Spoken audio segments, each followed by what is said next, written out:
Welcome, everyone. You're listening to the Aging and Spirituality podcast, and it's the day before Thanksgiving. And so I have had this idea on my mind about how to be happier during the holidays, and I had some great ideas, so I'm going to share them with you today. It's really about how to raise your vibration so you can have a happier holiday time.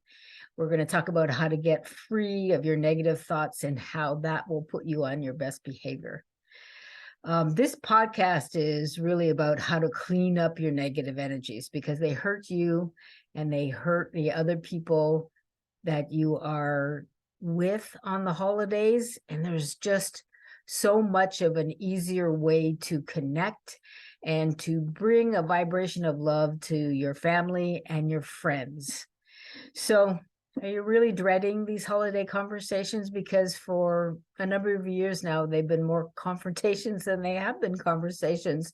So that's really normal. And I would expect that some of you are absolutely concerned about what will happen over the holidays. And even in the great years, there's always some kind of conflict that happens during the holidays when you get back with your families.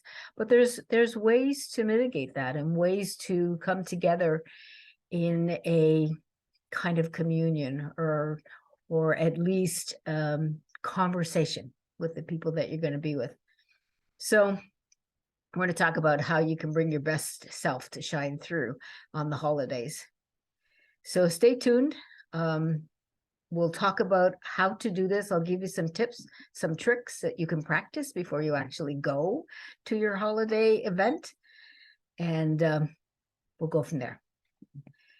So to start, I would say that when people set an intention before going to a holiday event, instead of just dreading that you know what's going to happen, that people are going to get into arguments about certain conversations or whatever it is, but if you set an intention to bring a different kind of energy into the events, into the home, wherever you're going, into your conversation with your friends and family, it can really turn out differently. You can bring in love, and instead of having angry conversations, you can have loving conversations. You can have connected, interesting conversations.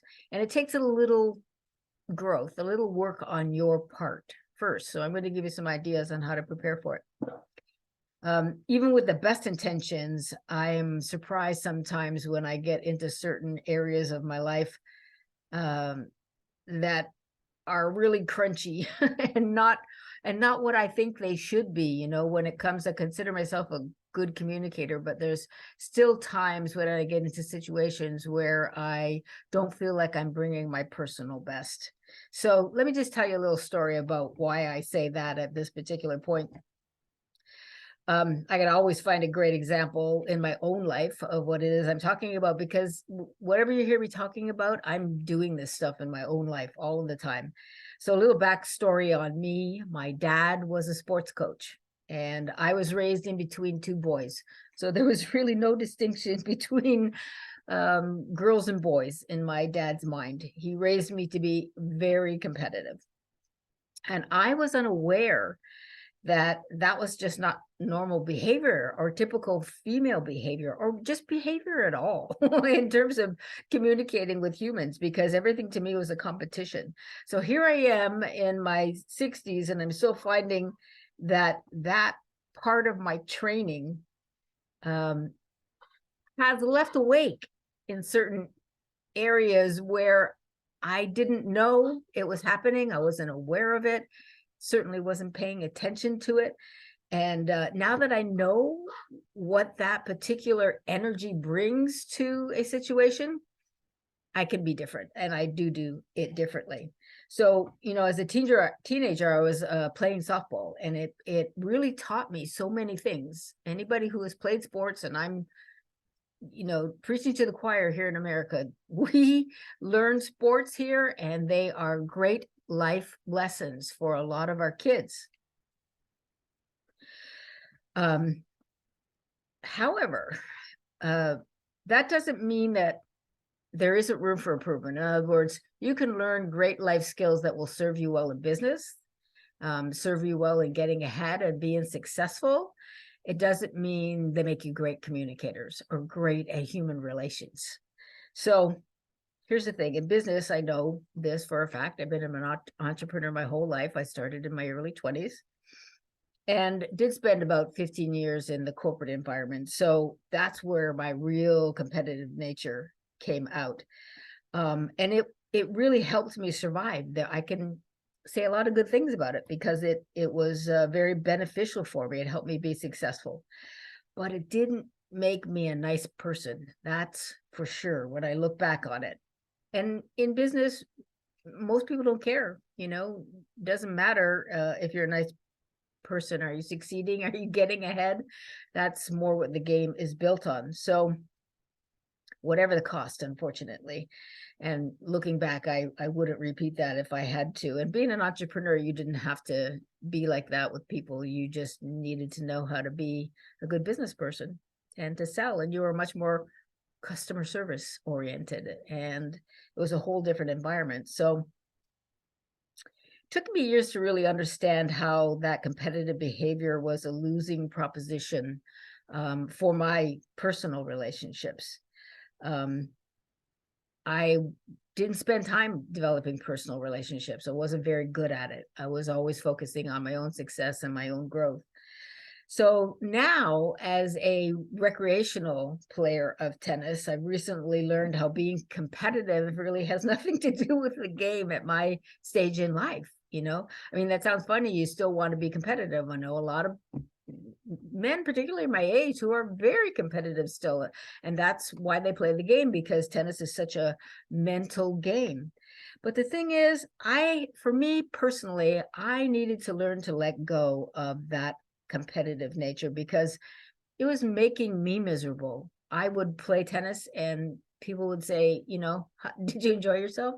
And I'd be like, no, this is not fun. I'm trying to grow. I'm trying to, get better. I'm always trying to improve myself, to the point where it was just crazy. And I finally just said, oh my God, Kathy, just let go and have fun.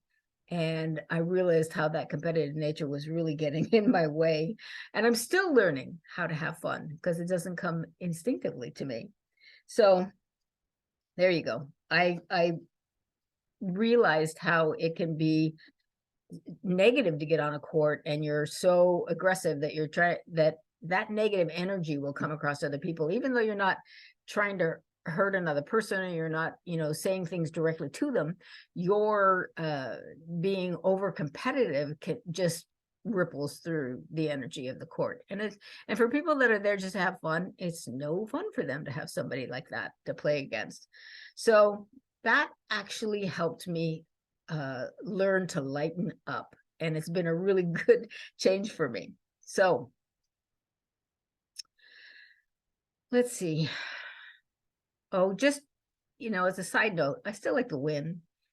It doesn't change that, but I don't do it at the expense of enjoying the moment. If I'm not having fun, I don't want to be there. So it's really a distinct difference now.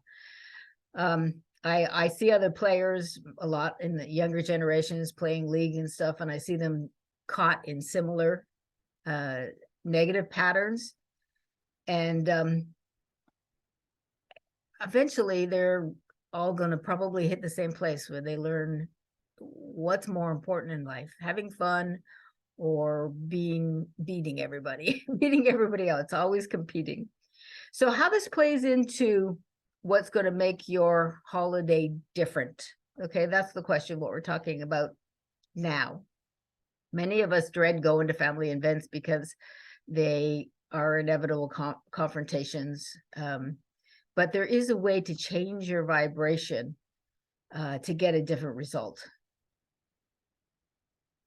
So what if you imagine the typical scenario that could happen when you go to your family or friend's house? And I'm going to guess that, there are certain conversations that would have to do maybe with politics or kids or money or whatever it is that you can typically get into and be pretty much assured that somebody's going to get into an argument about one part or another of it.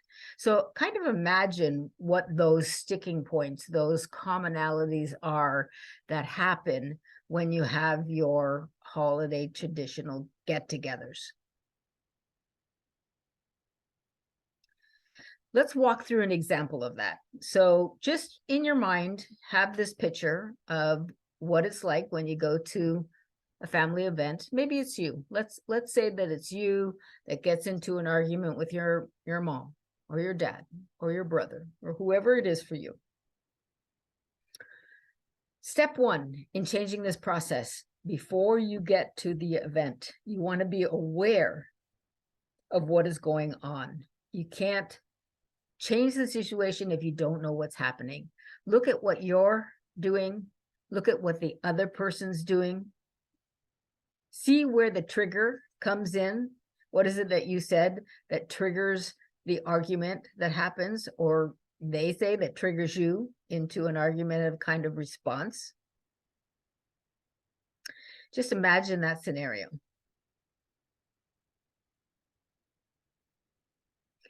Now stop and ask yourself, what is the chatter that's going on inside of my head? Okay, when my mother says, oh, you shouldn't raise your child this way, you should be doing this, and this.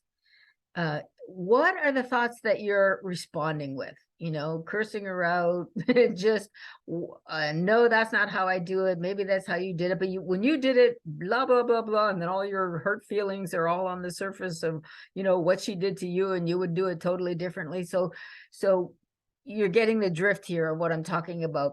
Think about what it is that your mind is saying in that typical confrontation, because guaranteed it's going to be the same over and over and over and over again until you've somehow solved this in your mind. So typically it's a very victim consciousness, you know, somebody did something to me, it hurt, I'm holding on to it.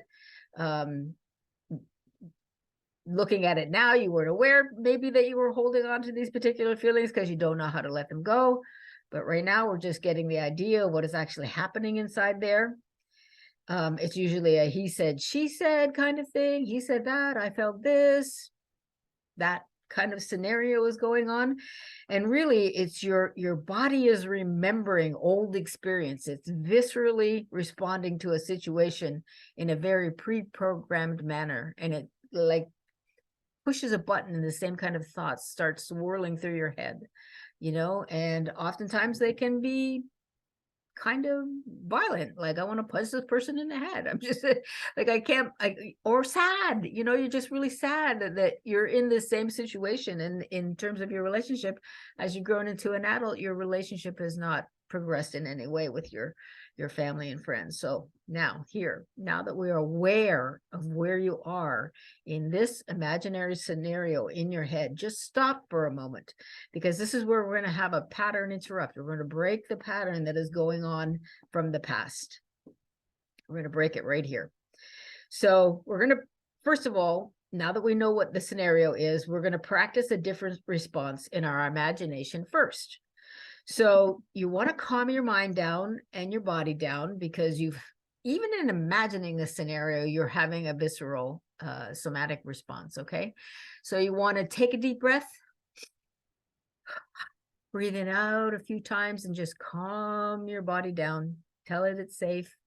It's okay. You're just exploring this scenario. It's not really happening right now. We don't have to deal with it. We don't have to do any big changes. We're just going to let go of it for now. Let go of the mental stress. Let go of the emotional stress. You can even rub your hands together until they get really warm, and then just kind of brush off your aura so that your arms and your, you know, chest, just brush it off. Let it go. Let go of that energy. Now we're going to imagine the same situation in an entirely new way. You're in this situation, you're having the conversation with the same person. They do what they normally do. But instead of you reacting as you have always in the past, this time you hear the words, you close your eyes, and you imagine yourself being full of love. You hear the trigger, you close your eyes, and you stop that automated response from happening. No anger, just imagine your heart being full of love. That thought might be bouncing in your head. It's okay. Just let it come and go. No big deal. Hang on to that feeling of love permeating through your heart, and even if through your body, if you can extend it and feel that as well, even outside of your body, extending the love energy out in front of you. Now imagine extending your hand to the person that triggered you. You're just extending your hand like you want to. You could gently shake hands, you could touch hands sweetly, or you can imagine yourself giving them a hug. I love you. That feeling of just, you're my family. I love you. Nothing's going to get in the way of that this time, in the way of that love. You imagine just bathing both of you in that love, and as much love that as you can conjure up in the moment. And you will feel, as you're doing this, the energy will shift between you. The next thing you know, you're going to be laughing about something. You can see, both of you just laughing about something. Look into each other's eyes. You're having a good time together. This is what you want to imagine, instead of the old pattern. Okay, so that's the end of the exercise. Literally come out of the imagination, but just maintaining that feeling of being full of love for the people that are your family and friends, the people that you're going to see over the holidays, and be in their presence. Do this exercise more than once before you go to Thanksgiving or Christmas or holidays, or wherever you are. Do this exercise if you're in, say you're going to visit your parents and you're staying in your old room. Oh my gosh, it's hard to imagine that. But if you're there and you're staying in their house and you find yourself get triggered, stop. Know that this is a response from the past. Let it go. Breathe into it. Let it go, and do the same kind of exercise. Fill your heart with love. Imagine yourself loving that person, holding their hand, extending your hand, hugging them. Keeping love as close to you as possible will help really build an auric shield around you that will not let any of that negativity get to you. And your holiday will be more full of love and conversation and connection than it will be confrontation. Wouldn't that be a better thing to do? Instead of arguing and trying to be right, which is so exhausting for everybody, really. And they only do it because they don't know the difference. So show them how to be loving. Be an example of it.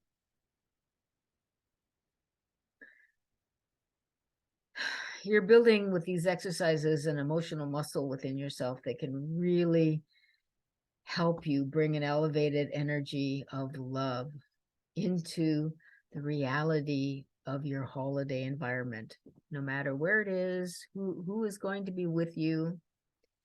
So why not make good memories this year? Remember, just breathe and have fun. Happy Thanksgiving, everyone. See you next week.